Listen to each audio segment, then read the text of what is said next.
अस्सलाम वालेकुम जी। आज का हमारा टॉपिक है कंपोनेंट्स ऑफ लेज़र। तो आज देखेंगे कि लेज़र प्रोड्यूस करने के लिए जो apparatus यूज़ किया जाता है उसके कंपोनेंट्स क्या-क्या हैं। तो कंपोनेंट्स ऑफ लेज़र में 3 बुनियादी कंपोनेंट्स होते हैं, यानी जो एक प्रोडक्शन के लिए इस्तेमाल किए जाते हैं। एक है लेजिंग मटीरियल या जिसे हम एक्टिव मीडियम भी पीछे पढ़ के आए हैं।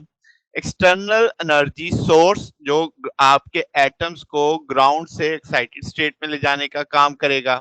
और ऑप्टिकल रेजोनेटर के जो उसकी इंटेंसिटी को जरूरत के मुताबिक क्या करेगा, बढ़ाएगा जैसी आपको जरूरत होगी। तीनों को बारी बारी देखते हैं।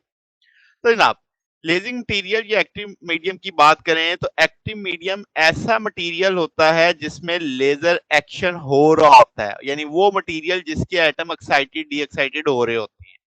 तो मीडियम डिसाइड करता है वेवलेंथ ऑफ लेजर रेडिएशन, यानी हीलियम नियॉन लेजर में कुछ और होगा, आपके पास रूबी के अंदर कुछ और होगा, CO2 के अंदर आपकी वेवलेंथ कुछ और होगी। तो वो मीडियम बताए यानी तय करेगा किस जो लेजर की वेवलेंथ है क्या आएगी।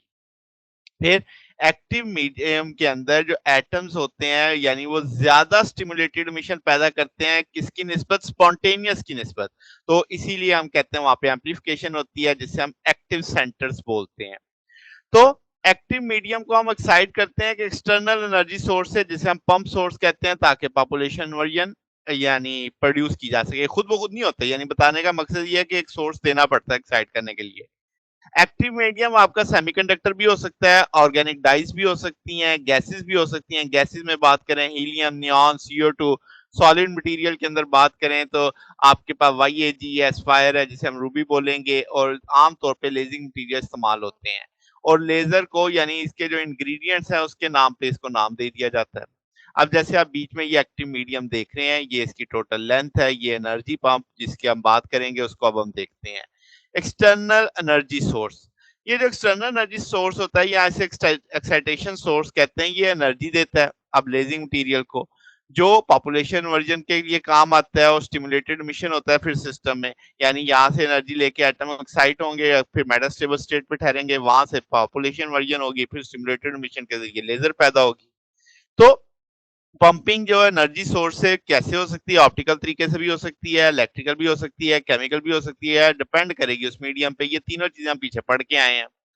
अब एग्जांपल जो पंपिंग सोर्स की बात करें, वो इलेक्ट्रिकल डिस्चार्ज, फ्लैश लैंप्स, यानी ये सारी चीजें जो हम ऊपर से पढ़ के आए, लाइट फ्रॉम अनदर लेजर या केमिकल रिएक्शन, ये सारी चीजें कहने इसकी एग्जांपल है जो ऊपर मैंने पॉइंट्स लिखे हैं। अब ये भी बात क्लियर होगी। अब ये जो रेजोनेटर आपको दिख रहे हैं, मिरर्स जो आपको दिख रहे हैं, ये क्या है। तो जनाब, कैविटी और रेजोनेंस कैविटी पहले देख लेते हैं कि रेजोनेंस कैविटी क्या होती है। ये आपके पास इसमें एक्टिव मीडियम होता है, आप इसे कंटेन करते हैं दो मिरर्स के बीच में जो हाईली रिफ्रैक्टिव होते हैं, 100% रिफ्रैक्टिव। और जो दूसरा होता है उसमें पार्शली या ट्रांसमिटिव होता है, 99% रिफ्रैक्टिव होता है। दोनों मिरर मिलके एक सेटअप बनाते हैं जो एक ऑप्टिकल एक्सिस पे पैरेलल होते हैं एक दूसरे के, जैसे आप इस फिग में देख सकते हैं। ठीक है।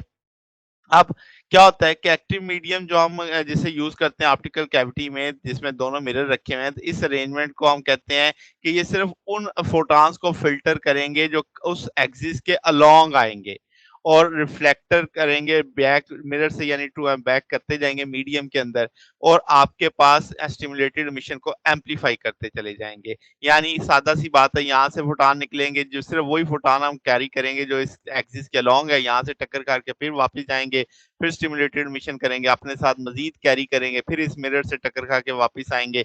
तो इस तरीके से वो इसके अंदर रेजोनेट करते रहेंगे और आपके पास एम्पलीफिकेशन या इंटेंस होती चली जाएगी बीम।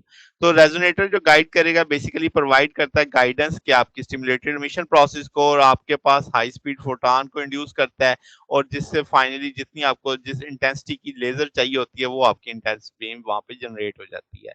तो ये बेसिक अप्रोच है हमारे पास सारी। तो जनाब, अगर आपको इसमें कोई बात पूछनी हो, डाउट हो, तो नीचे कमेंट्स में पूछ सकते हैं। वीडियो अच्छी लगी हो तो वीडियो को लाइक कीजिएगा, दोस्तों के साथ शेयर कीजिएगा, चैनल को सब्सक्राइब कर दीजिएगा। अब तक के लिए इतना ही, बकिया इंशाल्लाह फिर नेक्स्ट देखेंगे। ओके, अल्लाह हाफिज।